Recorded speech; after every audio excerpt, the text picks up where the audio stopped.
যখন কোনো বান্দা সূরা ফাতিহার একটা করে আয়াত বলে আলহামদুলিল্লাহি রাব্বিল আলামিন, সঙ্গে সঙ্গে আল্লাহ জবাব দিয়ে বলেন হামিদানি আবদি, বান্দা তুই আমার প্রশংসা করলি।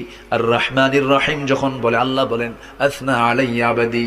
মালিক ইয়াউমিদ্দিন যখন বলে আল্লাহ বলেন মাজ্জাদানি আবদি। এরপরে যখন বলে ইয়াকা না'বুদু ওয়া ইয়াকা নাস্তাঈন পর্যন্ত যখন বলে আল্লাহ বলেন বান্দারে তুই আমার কাছে কি চাস, প্রাণ খুলে চারে বান্দা। ইহদিনাস সিরাতাল মুস্তাকিম থেকে শুরু করে নিয়া ওয়ালাদ-দাল্লিন পর্যন্ত যখন বান্দা বলে তখন আল্লাহ বলেন বান্দা নামাজের মধ্যে এমন প্রেমের খেলা খেললি বান্দা, তুই যা চাইলি সব আমি আল্লাহ কবুল করলাম।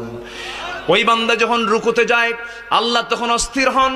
ওই বান্দা যখন সিজদায় যাওয়ার জন্য প্রস্তুতি নাই, সমস্ত ফেরেশতাকে ডাক দিয়ে বলেন ও ফেরেশতারা, এই বান্দাগুলো আমাকে দেখলো না, রাসূলকে দেখলো না, কোরআনকে দেখে হাদিসকে বিশ্বাস করে আমাকে খুশি করার জন্য তার সবচেয়ে সম্মানজনক